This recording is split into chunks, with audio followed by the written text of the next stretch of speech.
Good afternoon, this is Mike Palmer from Mike Palmer Homes. We appreciate you watching our site. We have a house here that's just getting done in its framing stage, getting ready to insulate and sheetrock, and I just wanted to make a tutorial kind of showing some of the different aspects that we work on in this stage. Now the house does not look great right now because it's just framed and wrapped in house wrap, and the lot's still kind of a muddy mess right now. But some of the things that we look for at this stage, you see the windows are installed. You've got flashing up above the window. That's what that black shield is above the window. That's actually going to get trimmed off, but when we put masonry above there, that's going to be behind the window, so if there's any condensation runs down the wall, it has some place to go. If any moisture gets back there, it has a place to get out. The front porch, we're going to put stone. We're going to have a stone facade on the front of the front porch. We're going to fill some of that, and that's where our steps are going to be. But you can kind of see front porch stage. What that black piece there is, that's kind of thick rubber flashing. That's a 30 mil rubberized poly, and that keeps the concrete from being in direct contact with the wood. The white is a house wrap. Above there's your window. Your window, you have the butyl tape surrounding it. That's a water seal. And then where we slice the house wrap up top, you have a butyl tape over top of that. And if you see everything overlaps. So you start with your bottom piece of tape and you put everything on top so that water can't seep behind there. Here on the front porch, this is prepped to pour with concrete. Now, we're putting stone on the front of the porch. So here we have a concrete form. It's built out 3 inches because you're going to lose 1.5 inches to stone. And we also have a welded wire fabric, a steel mesh that goes in the concrete for reinforcing, and they hang it over here 1.5 inches so that you have some steel reinforced in your concrete that hangs over here. And this concrete will be pitched forward, so any water comes on it will flow forward. All your Tyvek, all your house wrap is taped. That will be, some of it gets a little wrinkled up in process, but that will be straightened out during the siding phase. Once we get all the windows and everything inspected, we're ready to start putting up our siding. That's going to be a floodlight. The siding people will install that. That's pre-wired.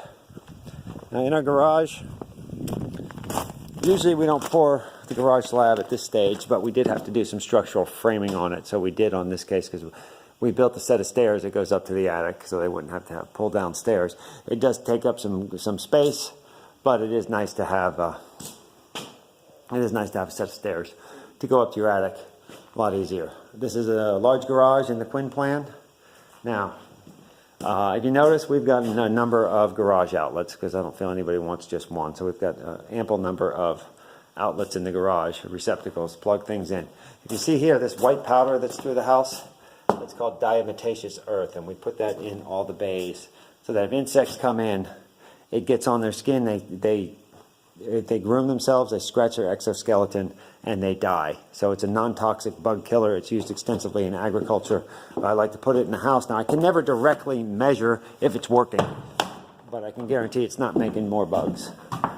Anyway, in this house, floor plan, we've got bedrooms left and right, and a closet. But what we do at this stage, sometimes we walk through with the electrician and we mark off where everything is, what is for the hall light, whether they want 3 ways. Some people want lights here and there. Some people want less switches. Some people up in their hallway would like a flush mount fixture, and some people would like a recessed can. That's going to be a recessed light with a trim ring around it rather than a flush mount fixture. So we go through all that with the customer so they can decide what they want. These plumbing fixtures sticking up, this is where the island's going to be. So we mark all this out, exactly where it's going to go for the cabinet, so the cabinet people can have the plumbing. When they roughen the plumbing, they put it in the right spot. And that orange foam you see around there, that is a code issue. We got to put a fireproof foam around there to seal if there is a fire. You don't have an air draft place for the fire to spread. Those are fire code issues. Down here, these metal plates, sometimes they call them FHA plates, but that's so when they're installing trim, they don't take trim. Installing the baseboard, they don't shoot a nail into the pipe and you get a slow pinhole leak. They can do a lot of water damage. Here, that's your vent stack, and that goes up through your roof, so that when you have your P-trap and it's an anti-siphon device. Here, the reason this pipe is sticking up is called our water test, and then we're waiting on inspection on that. Once we have inspection there, we can insulate and start sheetrocking. This is put in temporarily. That's where a drain's going to go. But this is the highest part of the house, and they fill that full of water. And then the air bubbles will seep up. So they put that bottle there so that the water will drip out as the air bubbles seep out, and that will remain full. So the building inspector can come and check that, because if there's any leaks in the system, it'll leak, and that water will drain down. So that's up there at the highest point. Inspector comes, sticks his finger in there, and shows to them that there are no leaks in your drain system. On your water system, for your water supply pipes, they're all capped off, and there is air pressure put on there and a pressure gauge. So the inspector has to come see the pressure gauge, see that it's holding air. So if it's holding air and no air leaks out, then you know no water will leak out. I don't know if anybody of you all seen the other versions of the Quinn plan. This is your dining area. I'm standing right where the kitchen island's going to be. It's kind of an L-shaped kitchen, and this is your big focal point in your dining room. In your great room. And we're going to have a beam, a cedar-wrapped beam across the top there. But there's going to be a real tall fireplace. We're going to put stone on there. I always put plywood on there, so if you ever want to hang anything on the stone, you have plywood back there to reach it. And of course, we have a gas fireplace and a hearth. Now, what is different about this plan, what is unique from the other Quinn plans that we've done, is they added an office back here. So they're going to have a door out to a landing. They're going to have a small office here, office space here. Not real small. It's about 8 by 12, but it's nice sized. Sometimes we call it a mother's little helper room. And what my wife says is every kitchen has a junk area. So here we build an office in so they can take papers and whatever and throw it over here. And this here we're going to have a powder room as well. So an extra bathroom off the kitchen. So that would make this one into a 3-bathroom. And this is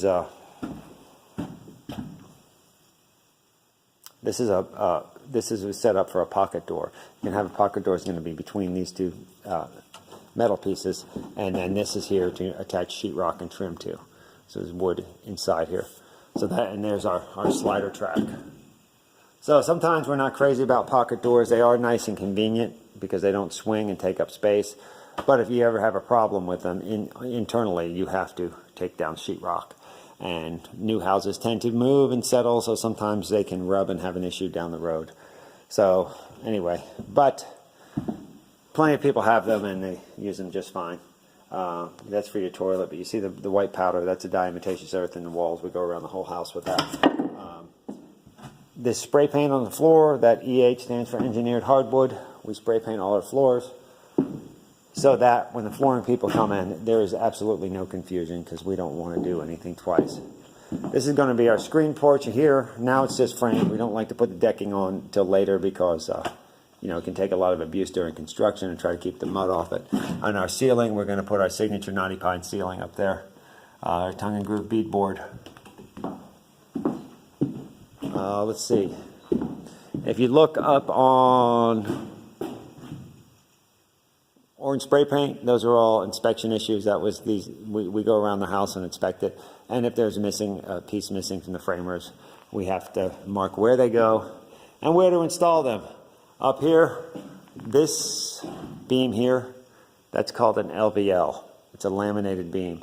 You don't have dimensional lumber longer than 16 feet, and this is stronger, but it is manufactured wood. You look at it, it's like a big fat piece of plywood. But those are used more and more extensively. We've got another one here, and that allows us to go across big expanses without using steel. Steel is a little more cumbersome, a little more expensive, a little more dangerous for the installers to put up. So this is kind of the new product that has really taken the place of the steel. Those metal clips, they're hurricane ties. They tie your roof rafter system to your wall. That helps the house in times of hurricane withstand more winds. Here we have framed out. That's cold air return for the HVAC. We lose a little bit of closet space here, but that's really was the best place to put it. So we frame this here. We're going to be putting drywall on top of here, but this will be like a shelf, so you really won't lose the surface area. It'll just be up higher. We got nice blocks of wood there, so if somebody ends up standing on there, which somebody inevitably will somewhere in the future, they won't, come crashing through the drywall. Here's the master bedroom. All other things being equal, I would have put a window seat there, but, it's not my house. I'm just acting on behalf of the people, so Hopefully they'll forgive me for putting that in this video. This LVL here, reason there is because you have to brace down for the roof. There's a roof framing up there. You can see the bracing. It has to come down on here, and that's why these all need to be LVLs. If it was just holding drywall, those could be 2x10s. Right here, underneath an LVL, when you have double LVL, you have to put a double stud right under it. And then they had a stud fall there just on your 16-inch layout. They put that, so that's why there's 3 there. Anyway, this piece here is kind of interesting when we have a bowed stud, a stud that curves on us. That's a repair technique they do. They nail this here, push that in until it's straight. They run a string across and make sure all the studs are straight, and then they just shoot some nails in it. I didn't see that till about 5 or 6 years ago. Now I see it everywhere. But you're going to come into your master bathroom to the sea. That means it's going to be carpet. You've got his and hers closets, which seems to be a nice feature. That's what my wife says. Our next house, we're definitely going his and hers. Because he gets claustrophobic, because when I go in there, the dogs go in there, and then half the family's in there. This is going to be a vanity. You see the black insulation around the pipes because that's on an outside wall, and we do not want that to freeze. So there's an extra freeze protection there, even though you put the insulation on there. But insulation, it's hard to get it behind pipes, so I'm really happy to see the insulation done here and there. Also, once again, that steel plate is going to keep any finish nails from going in there and causing leaks, as well as here and here. Now, with this house, this was an afterthought. We did a walkthrough. We decided to put a linen closet, a framed linen closet here, just because it's a lot cheaper than going with a cabinet linen closet, and it gives you more space. This is what we call a cave shower. We've been doing a lot of these, but there's no door, so you just walk in, and you see how the floor is lowered here. Well, we fill that with a concrete product that's designed for showers, and we put a polyethylene liner around there, and the building inspector, we have to fill it with water, and he has to come inspect and make sure that liner is not leaking.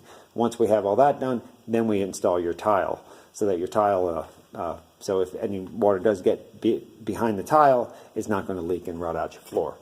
But this here is lowered. There's a recess here. We fill this concrete and taper it down to the drain. The drain's about, 2 inches lower. So it all tapers down so that you don't have a curb here to step over. So all your water, any water that comes out here will flow down the drain. And we call it zero entry, meaning there's no curb. So you could potentially, you have a wheelchair could wheel right in and you just have a little bit of slope where the water goes down. We put the 2 controls for the shower, for the body mister and a diverter valve. But we put the controls here so that you can control the temperature without being underneath the shower. If we put it right under the shower, you got to stand under there. So that way you can just do it over here. Test the water with your foot or stick your hand under it so your whole body's not under that cold water before it gets hot. And here we put that's going to be a bench seat. That's going to be covered with tile, but that's where you put your shampoo and your whatever else. And sometimes we put niches for that too. But that's going to be your body mister, and that's going to be your shower up there. And they chose to, sometimes we put a freestanding tub. In this particular one, they chose to skip the tub so that they could have a nice entrance to their cave shower. Their zero entry cave shower. Anyway, these are a lot of the things we go through with for framing. All this gets inspected. We have to have all our doors and windows installed. And nowadays, back when I was an insulation mechanic and installer, years ago, we used to stuff insulation in here. Now the foams have come a long way, so you have that sealed tight with that expansive, they call it low pressure foam because it remains pliable. But you have your house wrapped around here. And it is under roof. I try to put all my doors underneath the roof so you don't get driving rain on it, especially with a mahogany door because they weather, so we want to keep it in the shade and dry. Oh, another thing to point out, this is going to be a cathedral ceiling.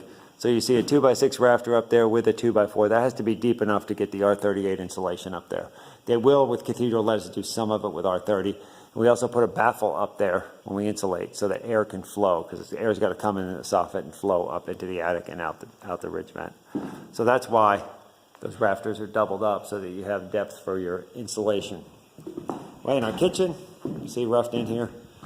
These are for our pendant lights that hang over the bar. And these are can lights or recessed lighting. We like that, kind of like a pattern. over your kitchen instead of those fluorescent lights, because I don't like that cloud fluorescent light with dead bugs in it. I've never liked that. They've been crazy about that. And the customers don't seem to want it either. This is a tub. It's got water in it, test for leaks so that the building inspectors see that the tub doesn't leak, so it holds water.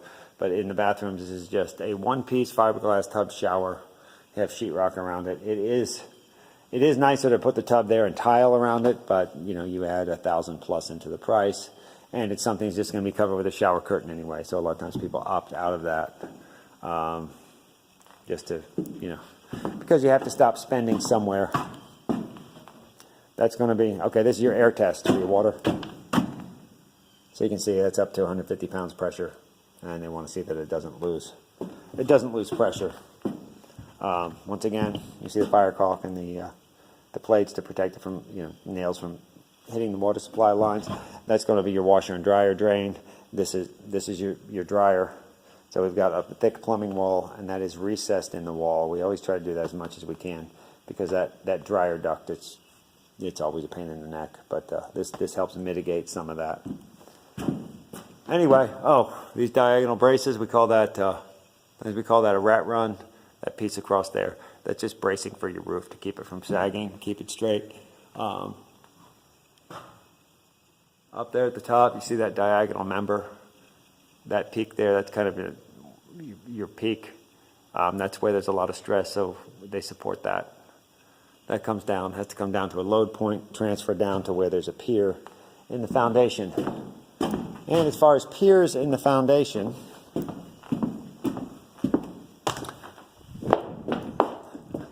we're building the house next door, so we've got a nice foundation all prepped over there.